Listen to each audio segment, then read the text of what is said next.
इस बुलेटिन के प्रायोजक हैं Clarice hospitals Chhindwara.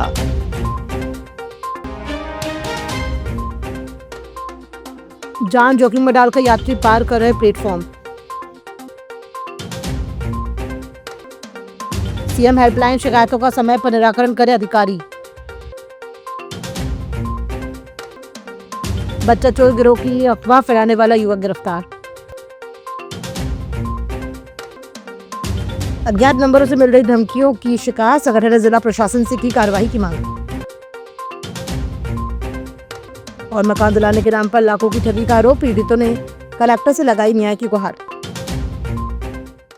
Chhindwara model railway station में फुटओवर ब्रिज बनने के बाद भी यात्री रेलवे ट्रैक पार कर प्लेटफॉर्म तक पहुंच रहे हैं। इससे कभी भी बड़ा हादसा होने का खतरा बना हुआ है। बताया जा रहा है कि कई यात्री जल्दबाजी या दूरी अधिक होने के कारण एफओबी का उपयोग करने की बजाय सीधे पटरी पार कर प्लेटफॉर्म तक पहुंच जाते हैं। मेमो ट्रेन आने के दौरान भी कई यात्रियों को ट्रैक पार करते देखा गया। यात्रियों का कहना है कि एक एफओबी काफी दूर बना है और दूसरा कई बार बंद रहता है, जिससे लोगों को परेशानी होती है। ऐसे में मजबूरी में लोग ट्रैक पार करते हैं। वहीं इस स्थिति पर रेलवे प्रबंधन की निगरानी भी कमजोर नजर आ रही है।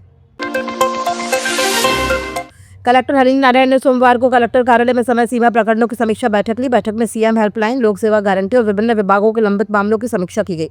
कलेक्टर ने अधिकारियों को निर्देश दिए कि सभी शिकायतों का समय सीमा में गुणवत्तापूर्ण निराकरण किया जाए। उन्होंने स्पष्ट कहा कि कोई भी सीएम हेल्पलाइन शिकायत नॉट अटेंडेंट नहीं करनी चाहिए। साथ ही हर्रई बाईपास पर अनाधिकृत पार्किंग के खिलाफ चलानी कार्रवाई जारी रखने के निर्देश दिए। अमरवाड़ा थाना पुलिस ने सोशल मीडिया पर अफवाह फैलाने वाले एक युवक को गिरफ्तार किया। आरोपी निखिल यादव ने बच्चा चोर गिरोह और सोनपुर माता मंदिर से जुड़ी भ्रामक पोस्ट व रील सोशल मीडिया पर डाली थी, जिसके बाद क्षेत्र में दहशत और भ्रम का माहौल बन गया था। मामले की जांच के बाद पुलिस ने आरोपी को पकड़कर उसके खिलाफ कार्रवाई की। फिलहाल अमरवाड़ा पुलिस ने निखिल यादव को गिरफ्तार कर न्यायालय में पेश किया, जहां से उसे जेल भेज दिया गया। स्वराज जन आंदोलन ग्रुप छिंदवाड़ा की महिला कमेटी ने जिला प्रशासन को ज्ञापन सौंपकर अज्ञात नंबरों से मिल रही धमकियों की शिकायत की है। संगठन का आरोप है कि कुछ लोग फोन कर संगठन से जुड़ी महिलाओं को काम बंद करने की धमकी दे रहे हैं। संगठन पिछले कई वर्षों से गरीब और असहाय महिलाओं को सिलाई कार्य से जोड़कर रोजगार देने का काम कर रहा है। मामले में संगठन ने प्रशासन से जांच कर कार्रवाई की मांग की है।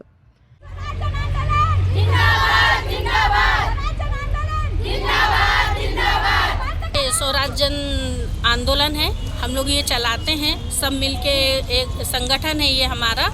ये लड़कों के फोन आ रहे हैं कि आप लोग ये काम मत करो, ये संस्था मत चलाओ और हम लोगों को पैसा दो। अब ये हमको नाम नहीं मालूम है, उसमें बस नंबर भर आते हैं, सिलाई वगैरह का काम करते हैं।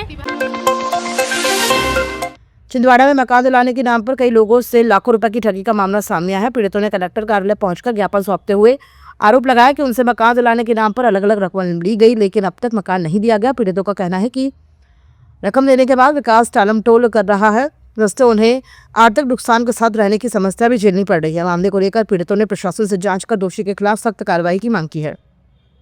मैंने बहुत मेहनत से मकान बनाई थी सर, मुझे मकान देने का कृपा करें, मुझे पट्टा दीजिए सर, मैं वहीं पर बनाऊंगी, कहीं भी मुझे मकान बनाने की व्यवस्था करिए सर। और भी मकान है सर। आपको पट्टा देने के लिए कैसे कहा था सर? विकास पटेल।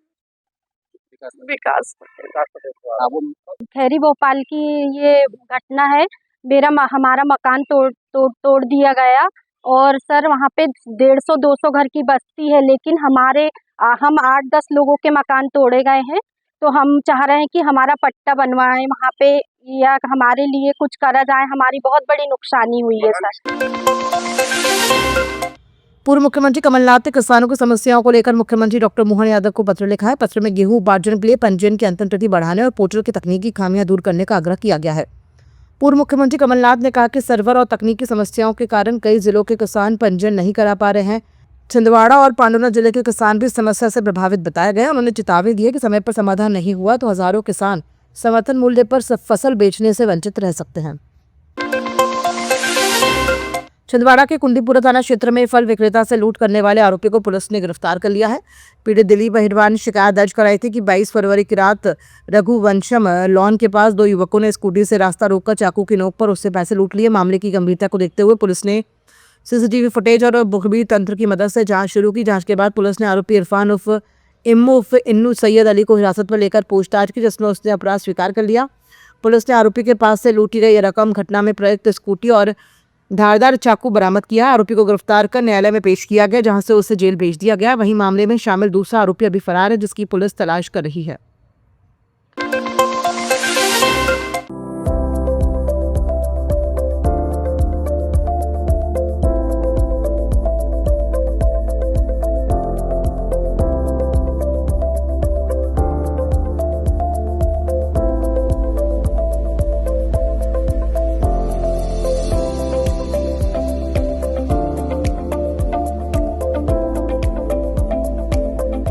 जिला अधिवक्ता संघ के तत्वाधान में अंतर्राष्ट्रीय महिला दिवस का कार्यक्रम विशेष न्यायाधीश सुधीर मिश्रा, प्रधान न्यायाधीश कुटुंब न्यायालय की उपस्थिति में आयोजित किया गया। इस अवसर पर संघ की महिला अधिवक्ताओं का सम्मान किया गया। कार्यक्रम के दौरान बार और बैच के बीच होली मिलन समारोह भी आयोजित हुआ, जहां न्यायाधीशों और अधिवक्ताओं ने एक दूसरे को गुलाल लगाकर होली की शुभकामनाएं दी।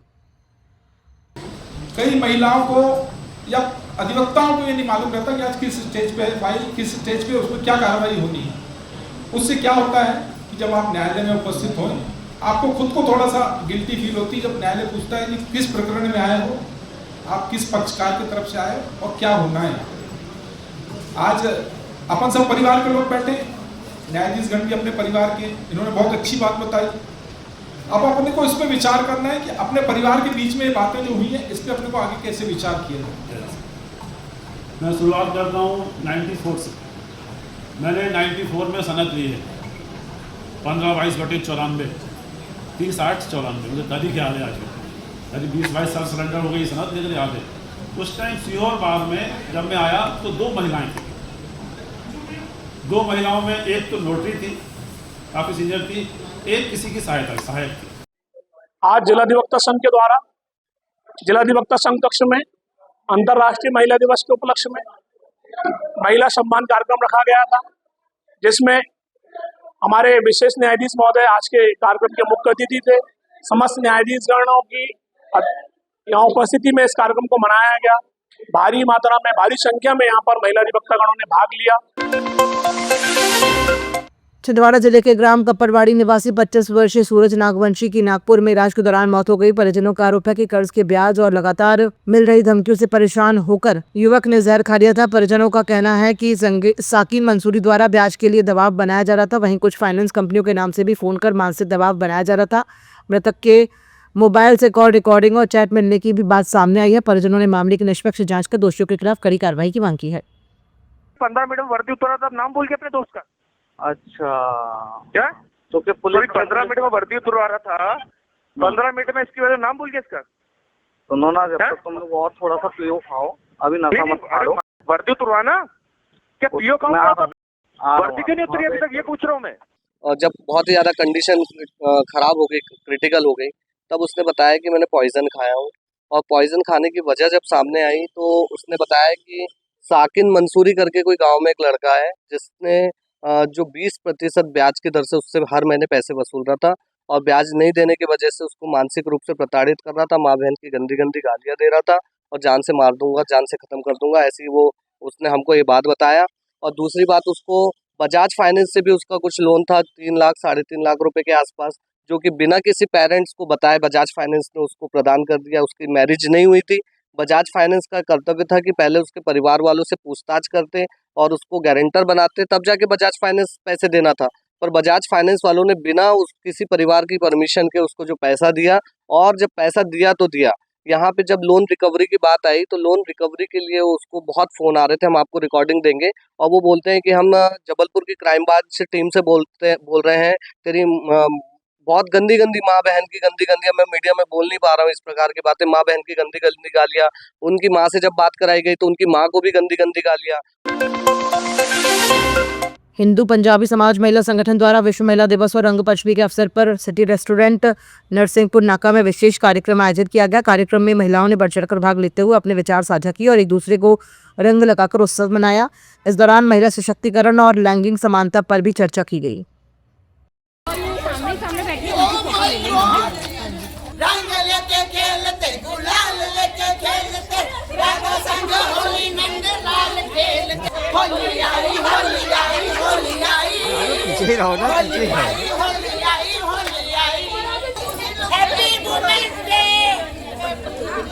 Happy श्री सद्गुरु महिला मंडल पंजाबी समाज की यहाँ पर सिटी रेस्टोरेंट में एकत्रित हुए हैं। आज यहाँ पर हम लोगों ने होली मिलन समारोह और वुमेन्स डे का आयोजन किया। यहाँ पे हमारे मंडल की सभी महिलाओं ने बढ़ चढ़ के गेम्स में, हाउसी में और सारे प्रोग्राम में आगे बढ़ के हिस्सा लिया और सबने स्वादिष्ट व्यंजनों का लुत्फ उठाया और खूब मस्ती की।